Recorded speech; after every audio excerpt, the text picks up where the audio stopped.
I'm Kathy Haynes, National Sales with Valley Yellow Pages, and these are the Youngbloods, the up-and-comings of the Yellow Pages.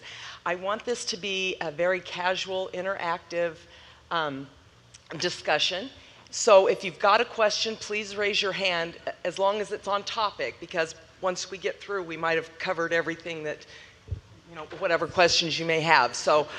She wants us to beatbox the answers.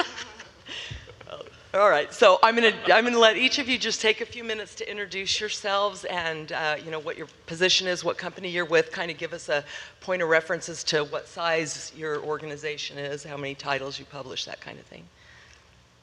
Starting with you, John. Starting with me, I'm John Bills with ATD Austin, sales manager. We do 10 directories in Central, South, and East Texas. Nice. I'm Sarah Hutchison. I'm the sales and marketing manager at National Solutions. We do national sales on behalf of Yellow Page publishers. We have about 29 different publishers throughout the U.S., Puerto Rico, and the Virgin Islands.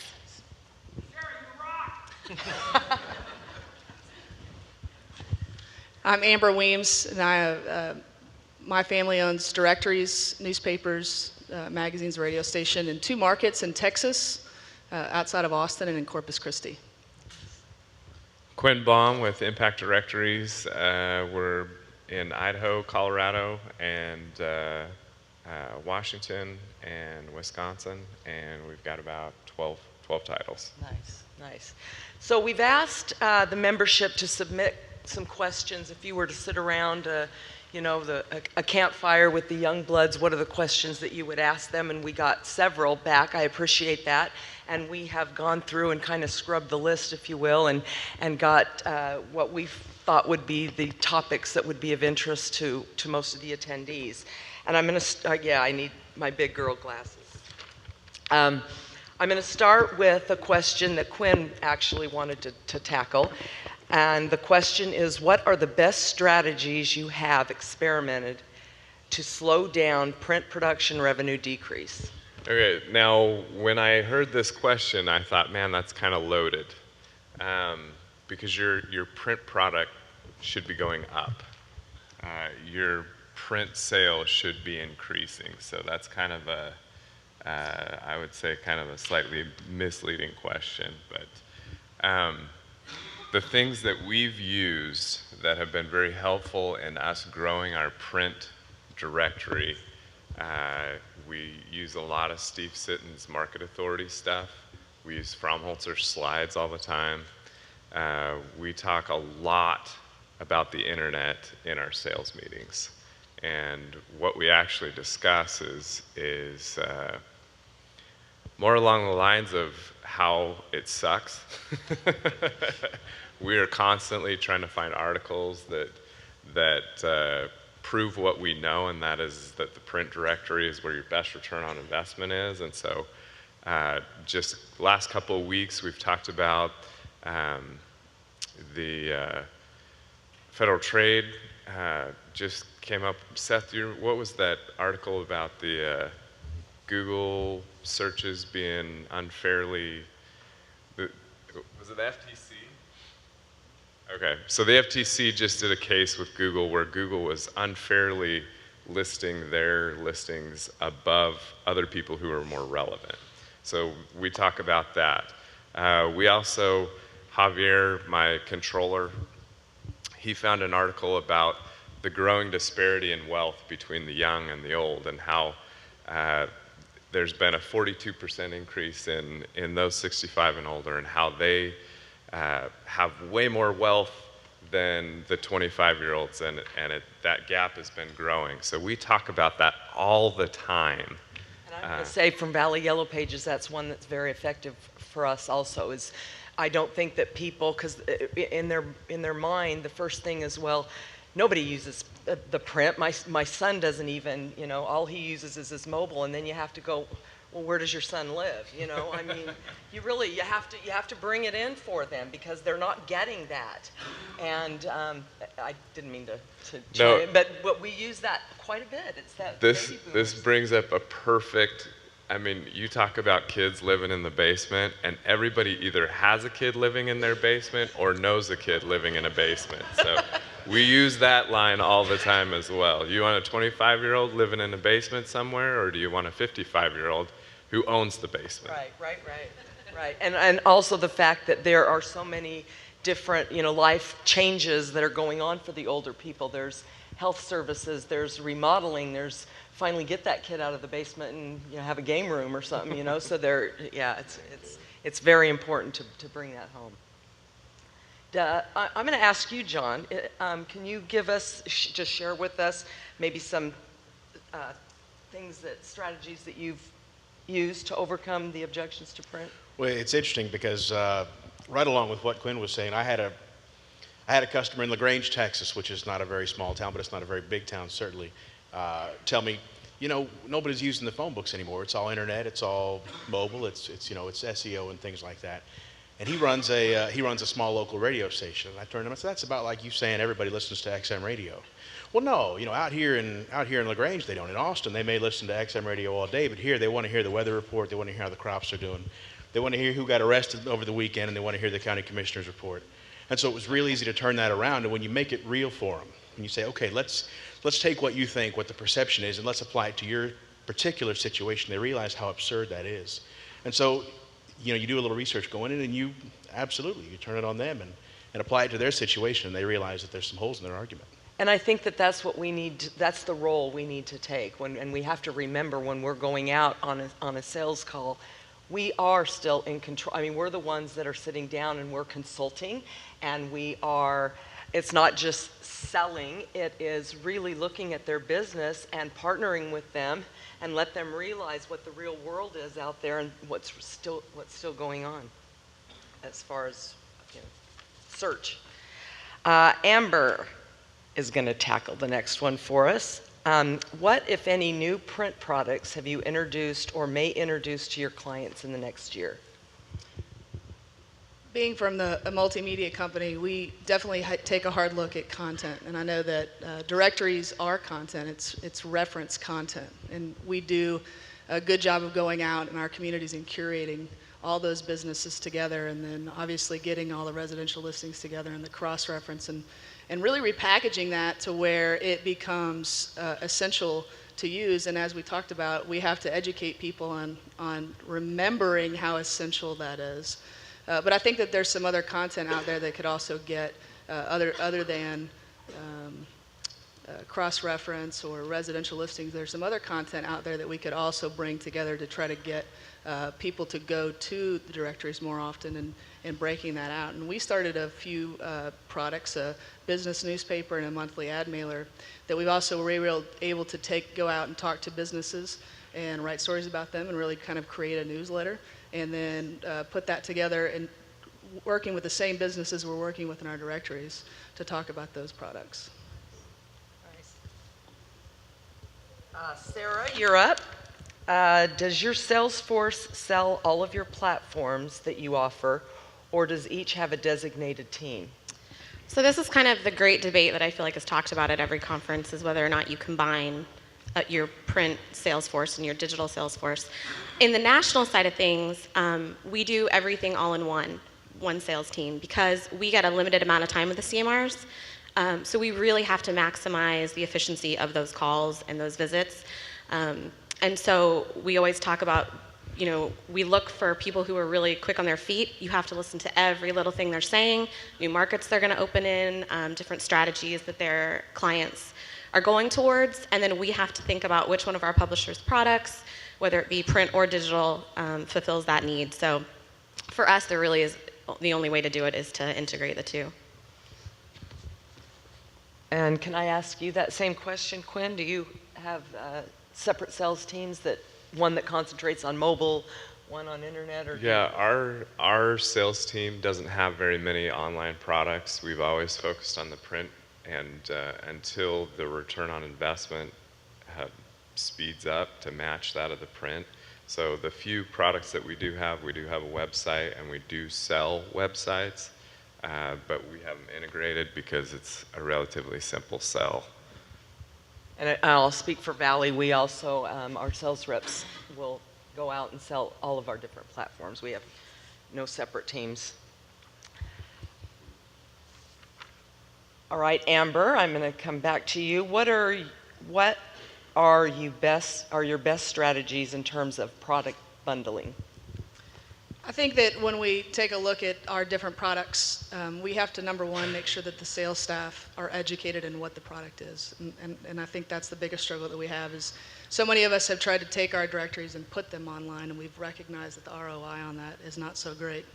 So we have to look at maybe what's best about our directories, what's best about other medias, newspapers, magazines, radio stations, whatever it is that we're trying to get information from to get people to connect with, to create relationships with our customers and our consumers so that we can then, our customers then can leverage that and go out and make a sale, get people to come into their store. So I created a little video that maybe describes what we're doing a little bit better, and hopefully it worked. We worked to get it together, and here it is. Like you, I am also struggling with the virus that no one uses the phone book. For the past 3 years, we have been building a solution for our market by looking at other media products like our newspapers and magazines, taking the best aspects of each product and utilizing our most valuable asset, our local sales staff and our local customer base. We have developed a more robust way to deliver results for the consumer and our customers, ultimately giving our customers the opportunity to advertise their business with who they know, the local phone book.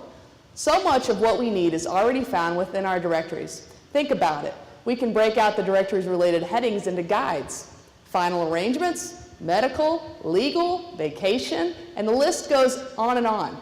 We have written all the content and designed the guides in a way that final arrangements would be the same in any market. Creating new revenue-producing products will solidify local relationships by writing our stories about our customers.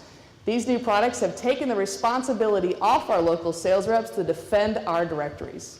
Customer reaction overall has been positive. After showing them what we have, they're all renewing their phone book ads while expanding into other products, or renewing and asking us to come back because they want to explore what else we have. New products like the business news and an ad mailer make a profit and pay the postage to deliver the guides. Another option is to add the guides to the directory racks at existing distribution points. All of this is online and mobile responsive to drive traffic and build our SEO and page rank. Driving traffic from online to print and print to online, the 101 website format brings it all together and continues to connect our local and visiting consumers to interact with directory customers. The 101 website is custom PHP code we developed to be scalable as core code with unlimited hubs deployed over the Amazon S3 network to go nationwide. Starting local and going nationwide is as simple as pressing the Add a New Market button. Until now, the model has been to go from national to local. Independent local publishers know that the powerhouse is in our local sales staff working locally with businesses year over year. Interconnecting our local markets turns them into a national powerhouse, local to national. We can struggle alone or we can prosper together. Very nice. That would be hard to say. Right. But you did it well. Right. Very nice. So I think what we recognize is in our two markets that the solutions that we were coming up with in one market would work for a second market. And then of course, as we start looking around, we are not unique, to anybody else. I mean, we are very similar in how we do business. The related headings are similar. The way that we communicate is very similar in the directory business. And so how can we take the best from the other medias and put that together? And that's really what our internet and our web solution has been. But the biggest part is the bundling and putting all that together. But we really have to rethink what those products are to be able to bundle them together. Very nice. John, you're going to take the next one, buddy. I thought we agreed I was just going to be the pretty face up here. Okay. Woo, you threw me off on that one. Where do you go with that? I thought I was the eye candy, John. I can't do that. Okay, call or email, or just show up at the door. Which works best? I have some very strong feelings about this, and I want to kind of piggyback on what Amber said. One of our greatest assets as small independent publishers and not so small independent publishers is we have a local sales force, and we've got developed relationships with our customers. I absolutely discourage the initial approach being a phone call or an email. Most of the telcos in our areas that we compete with have gone to telesales. If it's not a huge customer, they're just going to make a phone call and try and renew that advertising that way. And well, we all know what's happening to the telcos in our markets. They're shrinking. They're not having they're having a lot more attrition than we are. I always kind of make the joke in sales meetings, they can't tell this pretty face no. You know, over the phone, it's easy for somebody to say, you know what, no, we're going to cancel that ad and hang up. And you don't give your sales rep any opportunity to present any materials, to make any argument, to ask any follow-up questions. If you're there, you can kind of press your advantage if you're right there in front of them, you know, kind of put your foot in the door, as they say. But if it's on the phone, if it's via email, the opportunity to respond negatively and almost anonymously is so easy. We don't want to take that away from them. Well, and you also don't get that opportunity, as we were talking, to defend print and to give that, you know, that look that it's the young people aren't necessarily the ones with the money. And you don't even get a chance to go there because they'll just say, Yellow Pages, I'm not interested, and not give you the appointment. Well, and Kathy, we have spent, like all of us, we've spent decades in some cases building relationships with customers. And there's a lot of trust and there's a lot of faith. Whether it be with different sales reps every year or some that were fortunate enough to be able to call on their accounts every year. It just seems like a huge mistake to toss out the years of work that you put into building a relationship. And in a lot of cases, you know, in a lot of cases for me, being you know, somebody who still works and calls on customers every day, that's the joy of my job, is being able to talk to people year after year, and you know, those relationships make the job a lot more fun. Well, and that sparked a question, what you had said about, because we call them at Valley Yellow Pages follow me accounts, where they get a percent of their assignment is, you know, previous clients that they themselves have sold, and in some cases they've sold them from the very beginning, and they choose them to be my follow me account year after year after year. Does your sales team, do they start with a fresh bucket every year, or is there a percentage that they can keep that can follow me accounts? Well, it's kind of funny. I'll tell you a little story about this. We had a recent kickoff, and we decided to do something different. Typically, we'll let a salesperson keep, if they have a gain, if they meet certain criteria, they can keep 100% of their assignments from last year. And you know, a lot of reps find that is a good way to build their income, to build their own personal business, and it's an incentive for them to get gains in the books. But we have a rep in particular who hasn't met that criteria. He's been very successful for us in the past, but has tailed off in the last few years. And so this year, we actually took 15 to 20% of his accounts and replaced them with new, smaller tickets. And he complained, he kind of stomped his feet and threw a little fit. But what he forgot is, it makes more work for him. He's got to call on more tickets because the tickets we took were big, the tickets we replaced were smaller. But he's able to get good increases out of these tickets. He's able to use his talents on fresh faces, and you know, it exposes more of our clientele to his skills and abilities. He's a good sales rep. And so having a certain amount of, you know, churn, as we might call it. Yeah, and they would approach it differently because good. it's something fresh. Absolutely, but we don't want to take away a sales rep's, what they've worked for, what they've built up for themselves. Yeah, I ask because it's a delicate balance there. I've got a follow-up. Boom. So, John, what about the accounts that there's no way you can go in and walk in, plumber working out of his house? What's your phone approach for those guys?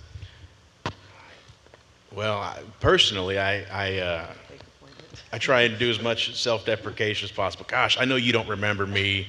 I'm that silly kid with the phone book. I just was hoping that maybe I could get a few minutes of your time. I mean, there's some places where you can't avoid making a phone call, and so you have to do that. But kind of like a personal approach, you make that phone call as personal as possible. I see folks get on the phone. This is John Bills with the Mid-City Telephone Directory. We'd like to set an appointment to talk about your Yellow Page program. Oh, goodness, that's, you know, that. For me, I know that if I got that phone call, I wouldn't be as open to receiving that person.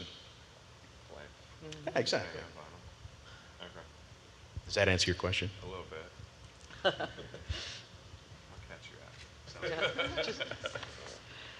after. Quinn, during a sales call, what are the most frequent objections that you have to fight? And how do you fight objection on print usage when in 2015 all momentum of discussion is around online? Okay, so I'm going to read the question. Okay, so does anybody have is there anybody in here who doesn't get the internet as the number one objection? Or nobody uses phone books? I don't think that's the number one objection. Right. And then how do you fight the objection using print usage? We talk a lot about Google Keyword Planner. We use it all the time. I've talked about it here at ADP. I'm going to talk about it tomorrow. The traffic just isn't there. When you apply statistics and conversion rates and click-through rates, the amount of traffic in most of our areas, there's not enough of it to make a business work. Even in the headings that there are, the way that the clicks break down on the first page of Google is really unfair to the businesses that participate. And so if you're not the number one organic, it's not a whole big, you can't make it work.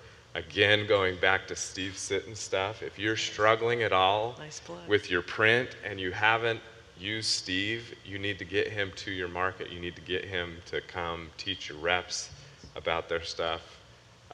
Full disclosure, I've used him and he's my uncle, so. Nice Steve, plug. I expect a cut of whatever's coming out. And Quinn, why don't you remind everybody what time your session is tomorrow, because that's going to be a don't want to miss. Go see Quinn. Yeah, Go see Quinn tomorrow. What time? Where's Liberty? What time are we playing golf? No, 1:15 tomorrow afternoon. Okay, there you go. That'll be a good session. If I could jump in, Kathy, I want to say another thing that we've used to really, really combat the internet is just metered call results. We have a couple metered call results, metered call lines in our books, and being able to turn to the customer and say, this is what we're getting out of our books. Would you like to get this kind of volume? Would you like to get these kind of results, these kind of leads? It makes it real for them. It's something tangible from which you can do an ROI and put real numbers, because all they're talking about is vapor, the perception, the virus of internet usage. For a lot of folks, that's really hard to quantify and talk about how much money they're getting out of that. Oh, I get all my business from the internet. Really, if you ask them for hard, fast numbers, it's hard to come up with. Whereas we can take call counts from their neighbors, from their friends, and compare them to their businesses and really make a strong case for the print. And to piggyback on that, John, I'm a numbers guy. I love numbers, but good stories, man. We had a appliance repair place that, they went to all the chamber meetings and the industry stuff, and everybody was just SEO. The internet's the new thing. You got to have a Facebook page and blah, blah, blah, and it was all internet. And so they dropped their double truck out of our Boise book and, abandoned print one year. And the lady called our rep 3 months after our last book came out, and she's like, hey, I'm really struggling. I was wondering when the last book came out. Our rep says, well, it's about 3 months ago. She goes, 3 months ago, our business dropped. Wow. Significantly. And she called our rep. She had dropped the double truck. She got back in the book the next year, and she paid for it right there. She was 9 months early for that canvas. Nice. And those kind of stories make a big deal. They really pack a punch when you can say, other people have felt that way. Let me tell you a story. And also those stories are so good for our own sales team. I mean, because, they get beat up out there and they hear internet all the time and they start buying into it. And so to have I don't know if you guys in your meetings, you just have different reps stand up and share stories, but that's really powerful. That it not only brings the team together, but it also reinforces the ROI is still out there. I've said before in previous conventions, to those that own companies and have the checkbook, feel free to arm your salespeople with as much real data and market-specific research as you can, because as a sales rep, that's invaluable to not only show a customer, but have confidence myself. And I don't want to be dishonest. I don't want to go out and peddle a product that's not going to benefit this business. And so to have something that really boosts my confidence and shows me, okay, this is something I can get behind. This is something that I can use my enthusiasm to transfer to them and help their business. Yeah. All right, Sarah, Recruiting. What is the profile that you look for, and what has been shown to be one that works versus fails? So for us, like I said, we've got to have someone who's really quick on their feet, someone who really wants to learn and wants to do well. And I know everybody talks about hiring millennials, that they feel a little entitled. I don't know if anybody's encountered that, but just it's in asking the right questions and having them, seeing what their answers are. If it's a cookie cutter answer that they probably read online on how to how to interview for a job, those are the people I don't want. I want the people who told me they messed up and this is how they fixed it. Very detail-oriented people in the national industry. Like I said, we've got 29 publishers, and it's our sales reps' jobs to know everything about our publishers and those directories and their markets. And so it's a lot of information they have to retain, and so we really look for a lot of people. It's less about their education and more about the qualities that they have. That's a good point too, because looking at our organization, I think some of the most successful individuals, myself included, don't have any sales background whatsoever. It's with a positive attitude. You can teach anybody just about anything if they've got that open mind and that willingness. If they're willing to learn. Wanting to learn, right? Absolutely. And have awesome shoes. Why, thank you. All right, wow. All right, okay, now this question I'm going to ask everybody, and just kind of go down the line. Training, how much is needed for a new rep, and is it better to just throw them in the deep and quickly? Yes. Yes, throw them in? Go ahead. You said yes, throw them in? Throw them in? That's yes, okay. we are so baptism by fire, man. You just go out and you do it. Baptism by fire, I We're love horrible recruiters, though. So. How about you, Amber? Absolutely, we throw them in. I was thrown in as well. I think that in sales you have to want to do it, and you have to figure out your own systems. But along the way, just like John said, I think you do need to get the research together, and you do need to bring them along. But until they get out there and they defend the product themselves, they do their own product education, they walk in unprepared. They have a success that's their own. They recognize, I did that, and then build from there. But our support needs to come in, obviously, product education, price education, why, and to help the reps build value so they're not selling from their own checkbook. Right, nice. They're selling to the customer's business and what they're able to afford so they can get the results that they need so that they'll come back and buy again. Right. And Sarah, I'm not sure if this even applies to you, but Well, okay, go ahead. Yeah, so we actually, I guess we're a little different. We do about a week of training, and I am sure our salespeople would think that I throw them in the deep end right away. But we do about a week of training because, like I said, we want them to learn all about, the products that we offer. And so we will do training with them in the morning and then kind of give them a task in the afternoon that reinforces whatever we've talked about, because we're having to teach them Yellow Pages and then all about our publishers, about their markets, products, and everything like that. So we have a little bit more extensive of a training program. And John? Well, the person who trained me, Michael Duran, he's sitting out there. We did about a day of classroom, and then he took me out on a sales call, and he let me sit and watch, and he basically went through the sales presentation, made the sale, boom, just like that. 20 minutes into it, we had check in hand. And then he took me back afterward and he said, okay, this is how much money you're going to make from this sale. And if nothing else, that was enough to get me excited about sales. Right. And then as we go along, there needs to be training all throughout the process. The training should never stop. Even if we're going back to lesson 1 after we finished lessons 2 through 10. We can all review, and a lot of times we start to cut corners after we forget. Go back and do that training again. But let the salespeople get a taste of success right from the beginning. And that's that blood in the water that gets the frenzy going. And that's good that you mentioned that. Sometimes we do need to get back to the basics because, that's sometimes what works. I'm still not sure that first sale wasn't seated. I didn't know if he talked to that guy beforehand. But he seemed to write that check awfully fast. If it works, hey, you're still here. You're up here now leading the sales team. So just to add, one thing that we implemented to go with the ongoing training is we would sit down and we would do a 10-minute weekly training on something, whether it be a publisher, a new product, how to use the copy machine, whatever it was. Right. Somebody in the office has figured it out.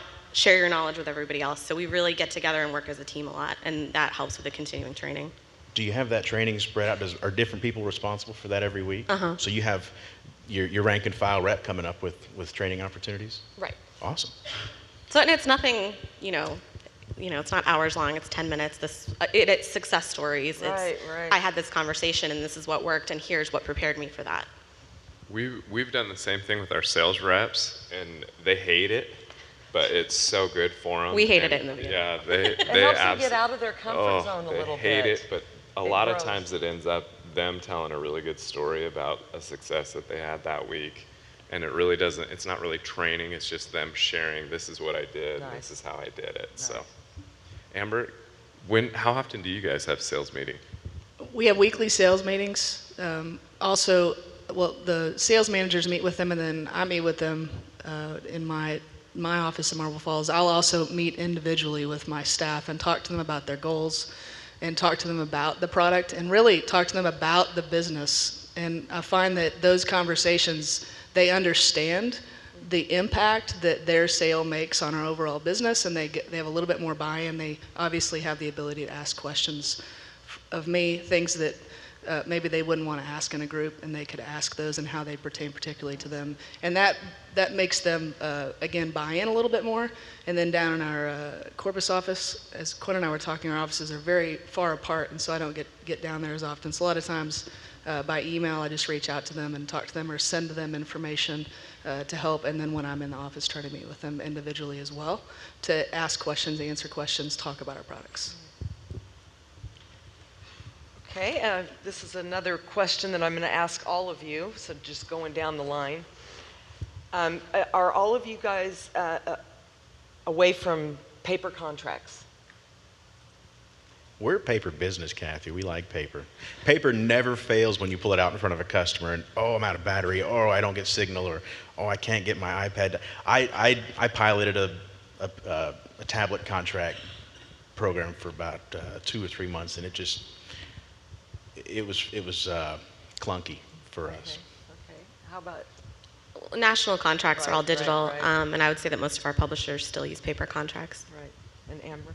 Yeah, absolutely, paper contracts. And we're already asking our sales force to do and learn so much. I find that having them break out of paper contracts is just maybe a little bit too much. Just the look in their eye when we even bring it up and the sweat that starts to come I feel for them and I just go, okay, we'll do the paper.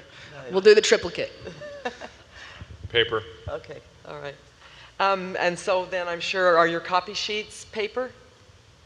Yes. Digital. No, okay. Digital. Actually, we went to digital as well on turning in ads because we have 2 different graphics offices, and so it connects them together a little bit better. And we just did that this year, and it seems to be working out pretty well. We have paper. Yeah, paper. And then my last question for everybody is, do you maintain sales offices or are you virtual?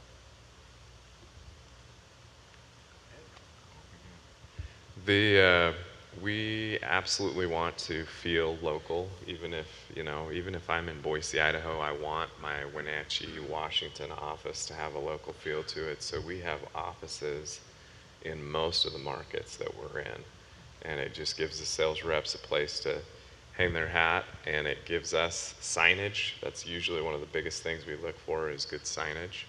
Oh, And it also gives our reps a local place to meet so the customer knows, hey, we're for reals, we're here. And of course, with our competition, most of the big guys are moving out of their offices and closing those things down. It gives us another advantage, another customer service aspect. So, Amber? Yeah, I think you need to have a local presence, and I think you need to be a part of the community as well. And that's a big part of having the office and then also having employees. We also maintain graphics departments and receptionists, and of course they have families and they meet with people, and it makes, I think, it more real and also brings some legitimacy to our business so they don't feel like we just come in once a year, meet with them, and then leave, and then they don't ever see us again. Good point. And Well, ours is, we all work in the same office, but I guess you would say we're a virtual sales office.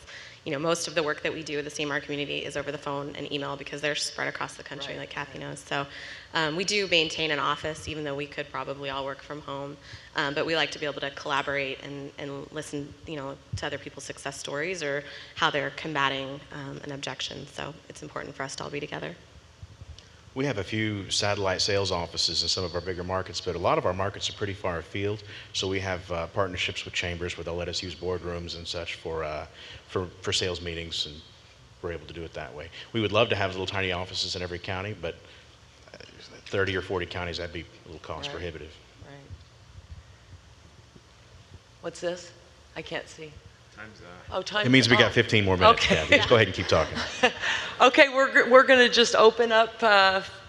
Anybody that has any questions? I have think a that there's question. some mics. Oh, going. we'll let him go first. He's important. It's not really a question, but Sarah mentioned recruiting, and I read an interesting account about a recruiter. Said when he does job interviews, he wants his people that he hires to be inquisitive, and he wants them to be quick on their feet. Like, that's what gave me thought about this. And so he always asks people about their hobbies and what they do besides work. And then he always drops in that, I grew up fishing. And in fact, my dad once caught the same fish twice. And he just drops that out there and then goes on. And if the people don't ask him, how do you know he caught the same fish twice? He doesn't hire them. Because, how do you know whether you catch the same fish twice, right? So he wants his people to be thinking before he decides to hire them. And what's the answer to this story? How do you I don't know. He didn't tell me. So you didn't get the job, is what you're saying? Well, I didn't get the interview, no. Funny. I have a question if there's not one readily available. So when it comes to sales reps, I would just love to have sales reps that were all capable of going on autopilot. We have a Monday meeting, we have a Friday wrap-up, and then very little contact in between. But I know that some reps require a lot more hand-holding, and some reps really would like to feel more team atmosphere. What are you guys, what is your approach to rep, I don't know, teamsmanship or anything like that? Do you want to see them every day? Do you want to talk to them every day? How often does everybody get together? That kind of stuff. This one wasn't on the list. We didn't get to prepare for this. We have weekly sales meetings, but absolutely. We have an office, and I require them to check in the morning. As a matter of fact, their office is right past my office, so I can watch them come and go from the office. And that's important that they know that I care, that they come to work. Obviously, they have their reporting of how it's going, and we have those meetings. But just to see them makes them feel like they're valuable as well. And what they do every day has a great impact on me and my family and their families and everybody else. And so I think that meeting with them, saying hi, how's it going, just being a part of their day, their work day is important. Now, in areas where that's not really, and I know that you have offices in the two major markets where you serve, so maybe this isn't a relevant question. We have a lot of markets where, you've got 5 or 6 reps, and a lot of them are staying in motels in the field. Some of them are driving from home. The opportunities to get together are pretty limited. And a lot of our reps don't want much contact. They want to be able to do their thing. They've been doing this for a long time, and they work well on their own, whereas some reps want to feel like they're part of a team. So it's a struggle it's a balance that I've struggled to find, and so I was curious to see if anybody else has had any particular formula that's been successful. Insurance issues aside, what's your thoughts on car wraps, magnets on the side of the car, things like that for the reps, so that you continue to have people seeing your name, your brand out there all day long, every day, back and forth in the market? So this is a bigger question than just car wraps and magnets. You're asking, what do we do to get our logo or our name out there so people see it all the time? Now, I feel very strongly that a lot of the advertising that we do, like billboard advertising and radio advertising, is a warm hug after people have signed a contract. They want to know that we're committed to making this a successful book. So as far as car wraps go, we have a couple of markets where we've got vehicles that we've had car wraps on. They tend to be, you know, they're a warm hug. You get a customer who closes an account a couple days before, and then he sees your van driving by, and oh, hey, I got it's good to see they're out there. So anything you can do to make sure that people who've signed a contract feel good about the advertising you're doing, I think is probably a pretty positive Good thing. response. Do you worry about the business owner seeing the car drive up with the car up and hiding under his desk? I mostly worry about people running into school kids and Yeah, I guess that's probably. running over national monuments and anything else you can do bad with a car. I thought I saw another hand out there. Oh.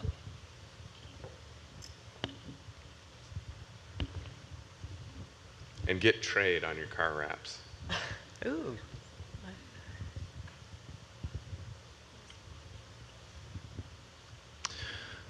Thanks for your insight. I have a couple of questions.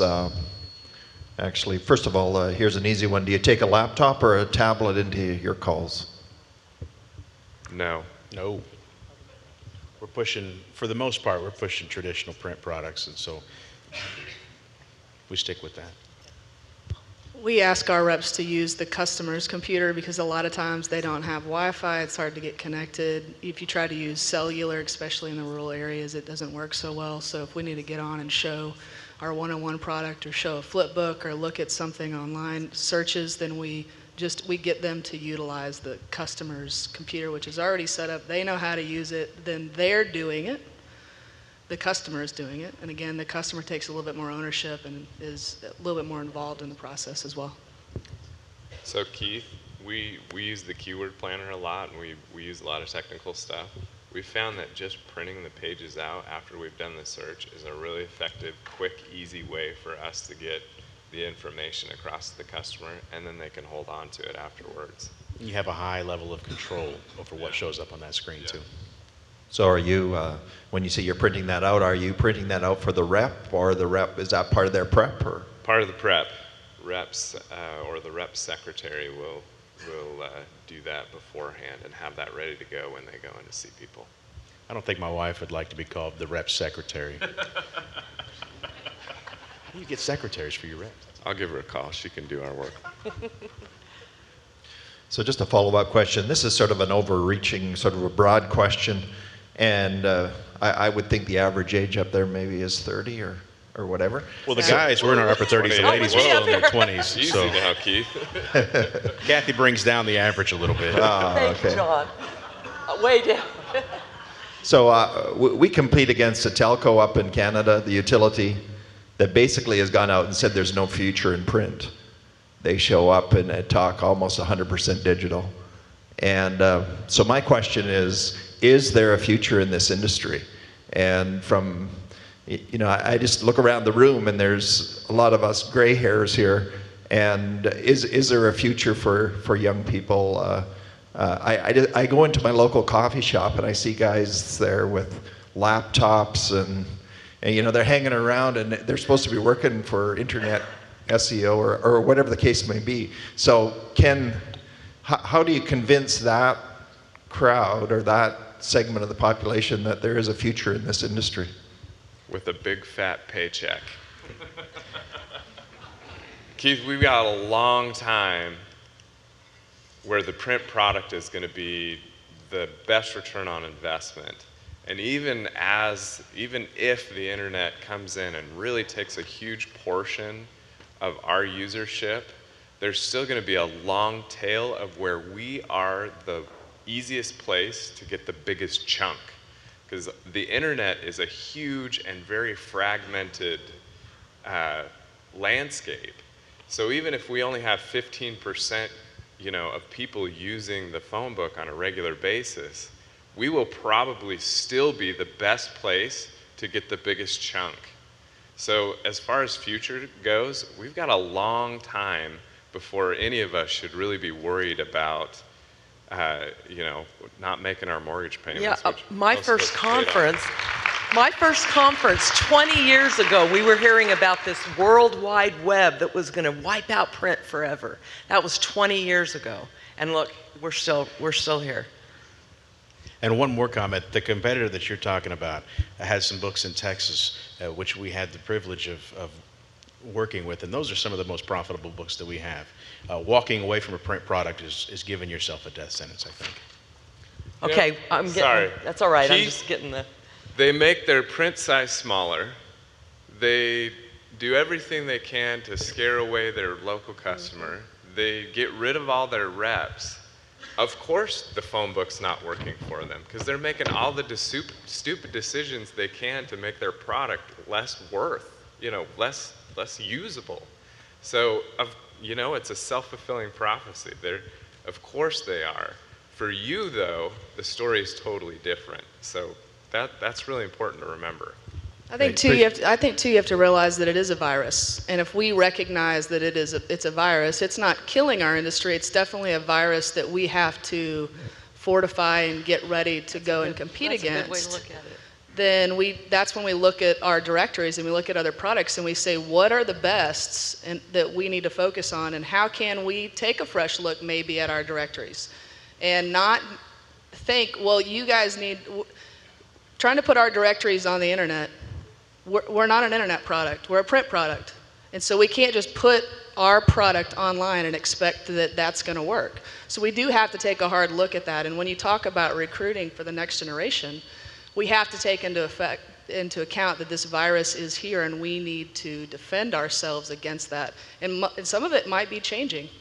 How we look at recruiting, how we look at our products, how we package those and bundle those. And I think that's very important, and we're going to have to look at that individually all in our own markets, but then also recognize that even though we're individuals and unique, we are all very similar in the fact that we're independent directories in smaller to mid-sized markets. And there's a lot of similarities across the United States and how we can do that. And that's really what this is about, is inoculating our industry against this virus that's coming in to attack us. Thanks, appreciate your comments. Just one really quick one here on CMRs. It seems like CMRs are all of a sudden like jumping out of Yellow Pages quicker than people off the Titanic. And I'm just wondering, how are you dealing with CMRs? Well, their jobs are certainly getting harder, just like I think everyone's are. They're trying to combat the virus too. But instead of coming from the local business owner, maybe it's coming from a corporate direction. So maybe they get a new marketing director at one of the national companies. State Farm's not a good example. They didn't get a new marketing director, but Pizza Hut gets a new marketing director, and he's all from digital, so he could care less about print Yellow Pages. And so he makes the decision, and tells the CMR to do this. So it's a lot of working with the CMRs, giving them the information that they need to take to their clients. So just like we do, it's the same information that you're providing your local reps to go out and talk to the local business owners. We have to provide that information to them so that they've got everything that they need to combat that as well. So it's a different approach, but it's the same information. Yeah, exactly. All right, I'm being told we need to wrap it up, so we're wrapping it up. Thank you all very much for participating this night. I appreciate it. Glenn, thank you.